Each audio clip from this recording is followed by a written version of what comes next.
Hello everyone, welcome to TPD online classes.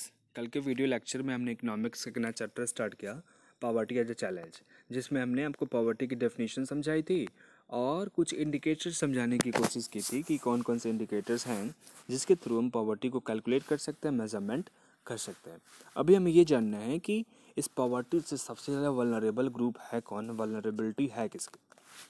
अब ये जो वल्नरेबिलिटी होते हैं ना, ये डिसाइड करती है कि इस बात की कितनी पॉसिबिलिटी है, इस बात की कितनी ज़्यादा पॉसिबिलिटी है कि कुछ सर्टेन कम्युनिटी या कुछ इंडिविजुअल्स पुअर हो रहे हैं या पुअर होने की कंडीशन में है आने वाले सालों में। तो वल्नरेबिलिटी क्या बताता है, इस बात की पॉसिबिलिटी बताता है कि कितने लोग अभी के टाइम में पुअर हैं, गरीब हैं या इन फ्यूचर वो गरीब हो जाएंगे। जैसे कौन कौन से ऐसे ग्रुप्स होते हैं जो बहुत ज़्यादा वल्नरेबल होते हैं, वो होते हैं बैकवर्ड क्लास के लोग, इंडिविजुअल्स ऐसे जो विडोज होती हैं या फिर फिजिकली हैंडीकैप्ड लोग होते हैं।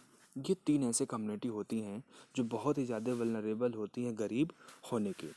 बैकवर्ड कास्ट के होने का मतलब क्या होता है कि उनके पास में जितनी ज़्यादा लैंड रिसोर्सेस होती हैं, जिनके पास में इनकम लेवल बहुत कम होता है, वो उस इनकम को बहुत अच्छे लेवल पे यूज नहीं कर पाते, लिटरेसी रेट नहीं इम्प्रूव कर पाते हैं, हेल्थ केयर की फैसिलिटी एक्सेस नहीं कर पाते, और वो जो है थोड़ा सा फैमिली का ही खर्चा चलाने में उनके पैसे खर्च हो जाते हैं। इंडिविजुअल लाइक विडोज़ क्यों होती है वल्नरेबल? वो इसलिए होती हैं कि जो विडो जो है डिपेंडेंट होती थी किसके ऊपर में, हस्बैंड के ऊपर में। जब हस्बैंड की डेथ हो गई तो उनके पास में भी जो सोर्स ऑफ इनकम है वो ख़त्म हो जाती है। तो इनके ऐसे लोगों के पुअर होने के चांसेस बहुत ज़्यादा होते हैं। फिजिकली हैंडीकैप्ड लोग क्यों? वो इसलिए क्योंकि इनके पास में बॉडी के कुछ ऑर्गन्स की कमी होती है और ये जो है प्रॉपर तरीके से फंक्शन नहीं कर सकते, ये भी अपना इनकम जनरेट नहीं कर सकते, अपने लिविंग स्टैंडर्ड को नहीं सुधार सकते। इसलिए इनको किस कैटेगरी में डालते हैं? वल्नरेबल की कैटेगरी में डालते हैं। क्लियर हो गया? अब पढ़ते हैं पॉवर्टी लाइन। जैसा कि हमने पहले वीडियो लेक्चर में आपको बताया कि किसी को भी देख करके आप पावर डिक्लेयर नहीं कर सकते, उसके लिए एक लाइन ड्रॉ की जाती है और ये लाइन ड्रॉ आपके इनकम लेवल पे और आपके कंजप्शन पे ही डिसाइड की जाती है। तो जब कभी भी हमें पॉवर्टी लाइन डिक्लेयर करना होता है, हम बंदे का क्या चेक करते हैं? इनकम लेवल क्या है और बंदे का कंजम्पशन लेवल। कंजम्पशन लेवल का मतलब वो किन किन चीज़ों का सेवन वो करता है, खाने पीने के मामले में, एंटरटेनमेंट के सर्विस यूज करता है कि नहीं है, ट्रांसपोर्टेशन की सर्विस यूज करता है कि नहीं है, कौन से सेक्टर में इन्वॉल्व है, प्राइमरी सेकेंडरी टर्सरी, इन सारी चीज़ों को देखता है। तो एक डेफिनेशन है कि किसी भी बंदे को पुअर कंसिडर तब किया जाएगा जब उसका इनकम या कंजप्शन लेवल दोनों जो है कि मिनिमम लेवल से क्या हो, नीचे हो। अब ये मिनिमम लेवल क्या, एक ऐसा लेवल होना चाहिए ना कि भाई आप कितना कमा लेंगे कि आपकी बेसिक नीड्स कंप्लीट हो जाएगी, आपकी बेसिक नीड्स कंप्लीट हो जाएगी। बेसिक नीड क्या है? रोटी, कपड़ा और मकान। अगर ये तीन चीज़ें सेटिस्फाई हो जा रही है तो हम बोलेंगे कि हाँ, पुअर की कैटेगरी में नहीं है, आप पुअर की कैटेगरी यानी पॉवर्टी लाइन से ऊपर हैं, पॉवर्टी लाइन से ऊपर हैं। लेकिन अगर उतनी ज़्यादा आपकी इनकम नहीं जनरेट हो पा रही है तो उससे नीचे है, तो उसे क्या बोलेंगे?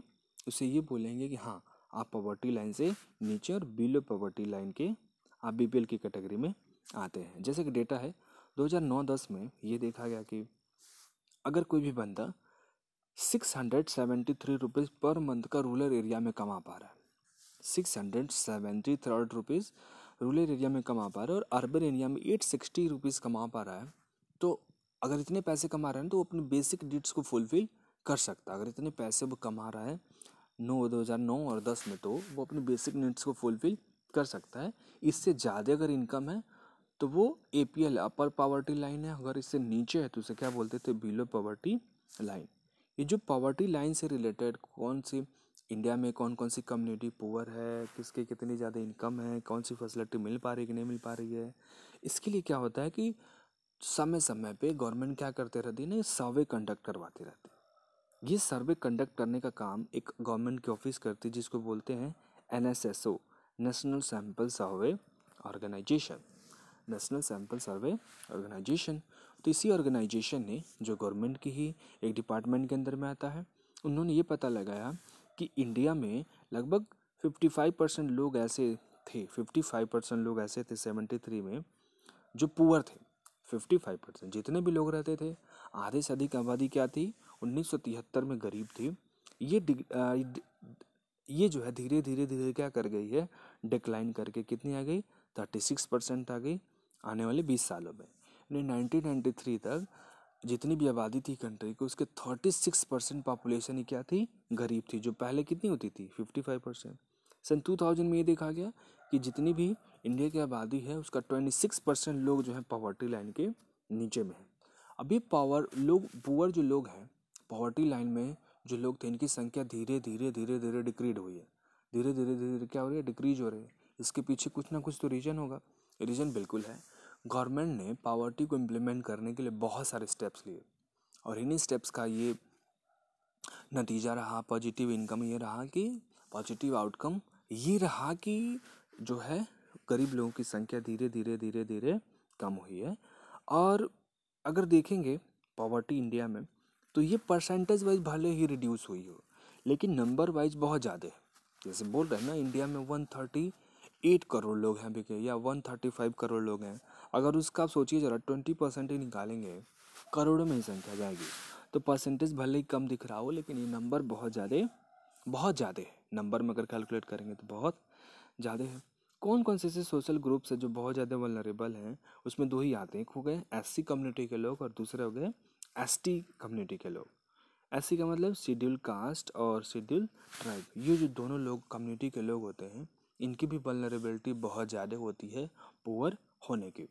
ठीक है, अब ये जो पुअर कम्युनिटी है, जो लोग पॉवर्टी लाइन के अंडर में रहते हैं, क्या आपको लगता है कि उनका इनका लेवल बिल्कुल सेम होगा? कभी नहीं होगा।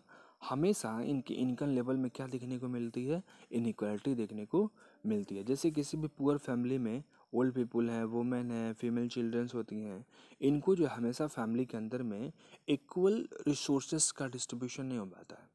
लेट्स से घर में कोई प्रॉपर तरीके से एक मिडिल क्लास फैमिली में ऑप्शन मिला किसी को पढ़ाई करने के, एक भाई एक बहन है, तो किसको ज़्यादा चांस मिलेगा पढ़ाई करने के लिए? भाई को मिलेगा, वो बाहर जाके पढ़ाई कर सकते हैं, सिस्टर को नहीं मिलने वाला है।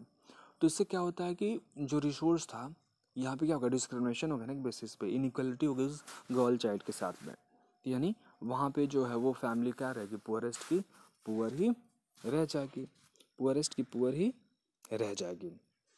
समझ में आ गई बात? तो ये देखा जाता है कि जो भी पुअर फैमिली है, फैमिली के अंदर में इनइक्वालिटी देखने को मिलती है। अब ये जो इनइक्वालिटी है ना, स्टेट वाइज भी डिफर करती है। कुछ ऐसे स्टेट है जहाँ की गवर्नमेंट ने अपने सिटीजन्स के बीच में पॉवर्टी को ख़त्म करने के लिए बहुत सारे स्टेप्स लिए हैं, और कुछ गवर्नमेंट ऐसी है कि जिन्होंने कुछ नहीं किया। तो जहाँ की गवर्नमेंट ने अच्छा काम किया, वहाँ पे पुअर लोगों की संख्या डिक्रीज हो गई है, और जहाँ की गवर्नमेंट ने कुछ एक्शन ही नहीं लिया, वहाँ पे जो है अभी भी पुअर्स की संख्या बहुत ज़्यादा में। इस सिचुएशन को क्या बोलते हैं, इंटर स्टेट डिस्पैरिटीज़। डिस्पैरिटीज़ का मतलब अलग अलग चीज़ें हैं, अंतर है दोनों लोग। ठीक है, तो ये जो कह रहे हैं इसमें कि जो पुअर लोगों की संख्या है सोसाइटी के अंदर में, किसी भी स्टेट के अंदर में, सारे स्टेट में सेम तो हो ही नहीं सकती। 20 ऐसे स्टेट्स और यूनियन टेरिटरी हैं जहाँ पे पॉवर्टी का जो रेशियो है ना, लेस देन है। कहाँ से? नेशनल एवरेज में। नेशनल एवरेज से लेस देन है पॉवर्टी का लेवल, यानी वो थोड़ा सा रिचेस्ट कम्युनिटी की कैटेगरी में आते हैं। जैसे उड़ीसा और बिहार इंडिया के सबसे पुअरेस्ट स्टेट है। उड़ीसा और बिहार सबसे ज़्यादा गरीबी कहाँ देखने को मिलती है? उड़ीसा में, क्योंकि वहाँ पे ट्राइबल्स कम्युनिटी रहती है। और बिहार में इसलिए देखने को मिलती है क्योंकि यहाँ पे लिटरेसी रेट ही बहुत कम है, और यहाँ पे कम एज में चाइल्ड मैरिजेज का होना, बहुत सारी सोशल क्लॉज ऐसे हैं कि जो लोगों को पीछे करने के, बैकवर्ड करने में हेल्प करते हैं। यहाँ पे जो है देखा जाए तो पॉवर्टी जो रेशियो है 47% है कहाँ पे? उड़ीसा में, और 43% है कहाँ पे? बिहार के अंदर में। और यहाँ पे अगर देखा जाए सबसे लोवेस्ट इंसिडेंट पॉवर्टी के कहाँ देखने को मिलते हैं, वो देखने को मिलते हैं जम्मू कश्मीर में, जहाँ पे पुअर लोगों का यानी हर 100 में से मात्र 3.5 लोग ऐसे मिलेंगे, 3 या 4 लोग ऐसे मिलेंगे जो गरीब की कैटेगरी में आते हैं। लेकिन अगर यूपी बिहार में है, यूपी बिहार उड़ीसा में है, तो आपको 47 लोग, हर 100 में से 47 लोग ऐसे मिल जाएंगे जो गरीब की कैटेगरी में आते हैं उड़ीसा में। और अगर बिहार में है तो हर 100 में से 43 लोग ऐसे मिल जाएंगे जो गरीब की कैटेगरी में आते हैं। ठीक है, अभी के लिए इतना ही। Thank you.